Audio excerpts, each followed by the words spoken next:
bienvenue à tous pour la dernière partie d'INSEM. Alors on est toujours en direct et on a décidé de vous parler environnement et préservation des zones humides. Alors entendez étangs, marais, marécages, une journée mondiale leur est dédiée depuis 1971. Ça tombe le 2 février et c'est l'occasion de sensibiliser le grand public sur les enjeux de préservation de ces zones fragiles labellisées Ramsar. Alors en gros c'est l'équivalent du patrimoine mondial de l'UNESCO. Pour en parler, non pas un, mais 4 experts. Excusez du peu.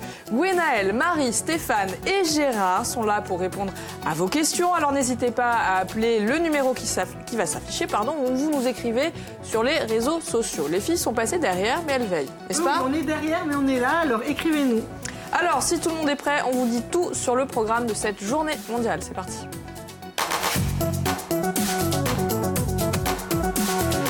Bonjour à tous et bienvenue. Merci d'être avec nous, d'être venus nombreux pour parler de cette journée mondiale. Alors on va commencer avec les filles.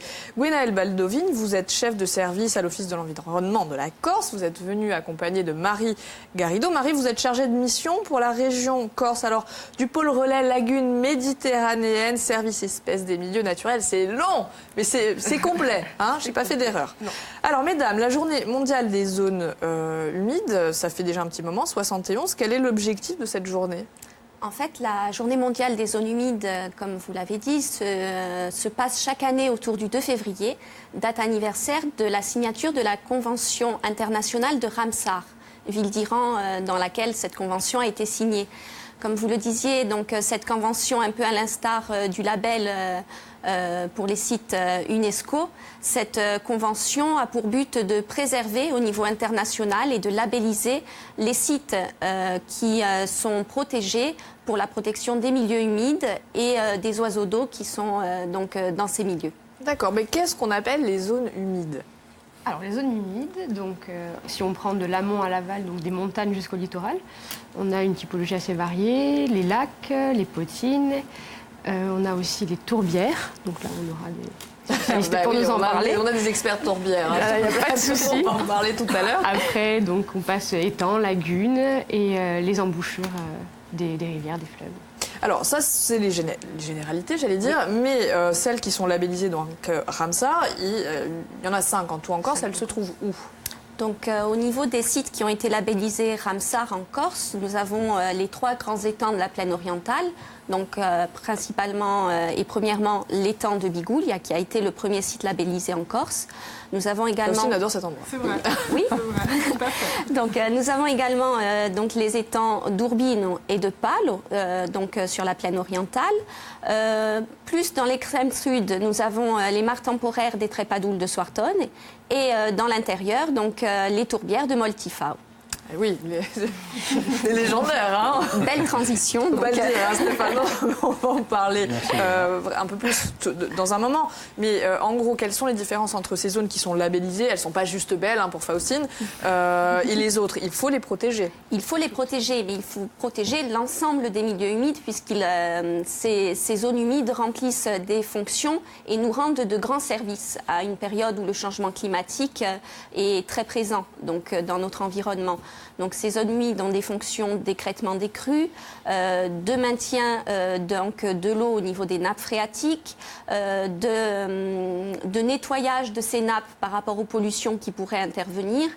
Elles ont également un aspect paysager, un aspect très productif, puisqu'il faut quand même avoir en tête que sur une superficie mondiale d'environ 6%, les zones humides remplissent les assiettes, je dirais, d'à peu près 26% de la population de la planète.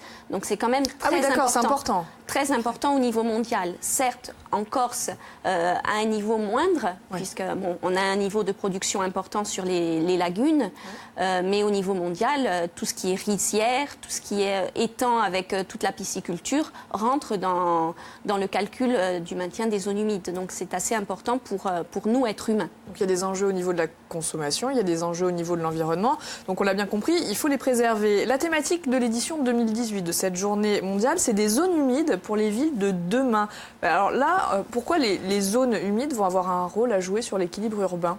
Expliquez-nous rapidement. Donc, il est très important de préserver ces petites zones humides au niveau urbain et périurbain, de les préserver et d'en tenir compte dans l'aménagement du territoire, puisque ces zones, comme je vous le disais, vont avoir un grand impact par rapport au changement climatique et aux fluctuations climatiques, notamment pour le maintien donc de la quantité d'eau que l'on va avoir à notre disposition, un maintien en termes de biodiversité. Elles ont également une fonction qu'elles nous rendent par rapport aux tempêtes, puisqu'elles diminuent l'effet des tempêtes donc, sur l'intérieur des terres. Ce sont des zones qui permettent de limiter les problématiques d'inondation au milieu urbain, donc des zones d'écrêtement des crues, des zones qui permettent de temporiser les entrées marines et aquatiques dans l'intérieur. Donc il y a un réel intérêt pour l'être humain à favoriser le maintien de ces zones humides au niveau urbain. Le niveau des températures, j'imagine aussi, avec j'allais dire le milieu urbain qui a tendance à monter un peu en température. Tout à fait. Alors, vous avez parlé tout à l'heure, on est loin de la ville, hein, on va partir du côté de la tourbière de Moltifa avec Stéphane Moracciol. Vous êtes responsable environnement à l'ONF, donc à l'Office national des forêts, et vous intervenez sur cette zone de Moltifa. Je vais vous demander un petit récap historique, si vous êtes d'accord, puisque aujourd'hui c'est protégé, mais ça n'a pas toujours été le cas là-bas. Non, un peu comme tous les milieux humides encore, c'était considéré un peu comme insalubre, hein, c'était un peu dénigré par la population. Puis au début des années 90, cette zone a été reconnue comme de haute valeur écologique.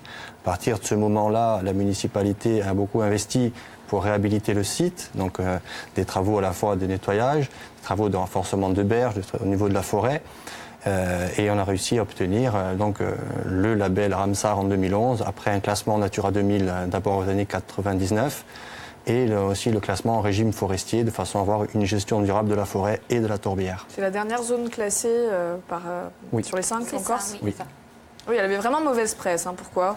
Les moustiques, dans la culture corse, c'est un peu des milieux insalubres. Hein. C'est la malaria, comme les étangs de la plaine orientale. C'était pas dans la culture. D'ailleurs, il y a une production de tourbe. Hein. On voit dans les pays nordiques, c'est un produit très utilisé, alors que chez nous, ça ne l'est pas du tout. Bon, petit à petit, les gens ont pris conscience, en Corse en général, à Moltifa en particulier, la municipalité qui a beaucoup investi avec l'ONF et d'autres partenaires, comme l'Adréal, l'OEC, la RINACH en matière d'intervention. Et aujourd'hui, on a un site qui est reconnu, qui est protégé et bien sûr qu'on fera découvrir à travers ces journées de façon à ce que la prise en compte soit encore plus développée. Alors heureusement, la tendance s'est inversée, ça a pris 30 ans quand même pour en arriver là. Rapidement, qu'est-ce qui est mis en œuvre aujourd'hui pour préserver le site ?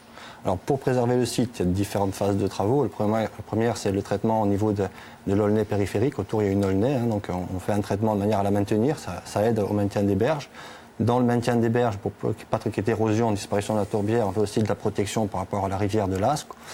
Et ensuite, il y a toutes des parties de travaux de génie écologique pour la tortue d'Hermann. Enfin, il y a tous des milieux associés. Il n'y a pas que le cœur de la tourbière, il y a tout un tas d'espèces, la cistude, la tortue d'Hermann, pour les maintenir sur site et maintenir l'écosystème en général. D'accord. Plus tout un tas d'études, bien évidemment, des suivis botaniques.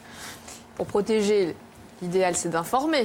C'est l'objectif également de cette journée. Et là, c'est Gérard Dominici. Vous êtes membre de l'association Arinache. Vous allez d'abord commencer avec les scolaires. C'est ça. Au niveau du programme, qu'est-ce que vous avez prévu pour faire découvrir la tourbière, donc de Moltifa ? Mais déjà depuis quelques années, au CPIE Centre Corse, nous nous efforçons de contribuer à la prise de conscience auprès des jeunes générations de l'importance de ces zones-là, et notamment de la richesse de ces écosystèmes, parce que c'est vrai que les élèves qui arrivent sur ce site pensent que c'est une zone bourbeuse ou boueuse, et ignorent complètement la richesse tant en écosystème floristique qu'animal. Alors vous arrivez en disant oui, c'est bien là. Hein. Déjà, mettez pas les pieds dans la boue. On explique que c'est bien là. Voilà. D'accord. Alors comment vous comptez rendre attrayante la fameuse tourbière quand même qui a du mal à se défaire de sa mauvaise image ? Mais déjà, le but, c'est pas tellement de la rendre attrayante pour amener un maximum de personnes sur site, puisque ce sont des sites hypersensibles. Nous, ce qui nous intéresse, c'est déjà de la faire découvrir et peut-être de faire tomber ces croyances qui sont très tenaces et qui sont là depuis des millénaires sur les zones humides en Corse, puisque c'était des zones qui malheureusement étaient réservées aux immondices, et c'était des zones, est-il bon de le rappeler, qui étaient liées à des croyances malfaisantes, puisque toutes les histoires, les Mazir et Streg et tout, tournent autour de l'eau qui croupit Et Multifort en faisait partie également. Donc ça commençait, les légendes commencent dans la tourbière. Voilà. D'accord. Alors, Marie, l'idée de cette journée mondiale, c'est aussi de sensibiliser le grand public. Les scolaires, on l'a bien compris avec Gérard, mais plus largement, tout le monde peut y participer. Tout le monde peut participer. Alors, le programme de la journée, qu'est-ce qu'on va retrouver Alors c'est sur plusieurs jours. C'est du 27 janvier, puis ça a commencé samedi au 4 février pour la Corse, sinon ça s'étend jusqu'au 28 février c'est à l'échelle mondiale, hein, donc du coup. Ça va être un peu loin. Hein, oui, mais voilà. C'est commencer sur les 5 en Corse. Les 5, non, les 15. 15 On a 15 zones. animations En fait, sur ce qu'il plusieurs faut savoir, sites. C'est que, certes, on fête la signature de la Convention de Ramsar, mais c'est la fête de l'ensemble des zones humides. Donc, on a des manifestations non seulement sur les 5 sites, mais sur bon nombre d'autres zones humides qui sont gérées, mais pas encore labellisées. Donc il y a des conférences, oui, des ateliers, des ateliers, des ateliers, enfin des photos, donc des expositions photos, et surtout des sorties nature. Des sorties nature avec des visites guidées, entre autres, et oui, bien sûr, oui. sur la tourbière. Dans la boue. Mais elle a déjà eu lieu. Elle a déjà eu lieu. Elle a déjà eu lieu. Incontournable. C'est ça, hein, parce que vous êtes plein d'organismes qui travaillent de concert justement pour préserver et protéger ces zones extrêmement sensibles. Exactement, tout à fait. Allez, il nous reste 2 minutes et demie pour finir l'émission. Gérard, vous avez envie de nous donner... Moi, je voulais préciser une chose importante, c'est qu'on constate quand même depuis quelques années un réel engouement auprès du grand public, puisque jusqu'à maintenant, on travaillait pratiquement exclusivement avec les scolaires, mais il y a beaucoup d'interrogations du grand public, et c'est vrai que le travail de tous les organismes institutionnels, c'est pour ça qu'on est tous là aujourd'hui, porte ses fruits, puisque le grand public s'interroge énormément sur ces endroits-là et demande à visiter justement ces sites. Alors, j'ai pas envie d'être pessimiste, mais si ces zones très sensibles, malgré les labels, malgré les politiques de mise en place, disparaissaient, quelles seraient les conséquences ? Il y aurait des conséquences terribles sur le plan déjà économique, puisque comme le disait Gwenaëlle, on sait qu'il y a une grosse production qui est faite dans ces zones-là. Encore, c'est quand même 600 000 tonnes, rien que sur les tonnes de djal, de coquillages. Donc, exactement. Et ensuite, du fait déjà du dérèglement climatique, du changement global, il y aurait un impact, puisqu'elle limite les effets de ces changements. Donc il faut vraiment être attentif. Qu'est-ce qu'on peut au quotidien, à part la politique de protection individuellement, les téléspectateurs qui nous écoutent, arrêter de jeter des immondices peut-être. Déjà. C'est le mot de la fin. Arrêter de jeter, déjà avoir conscience de l'intérêt du maintien de ces milieux. Certes, tout ce qui est déchets, ça fait partie en fait des gestes habituels de préservation de l'environnement.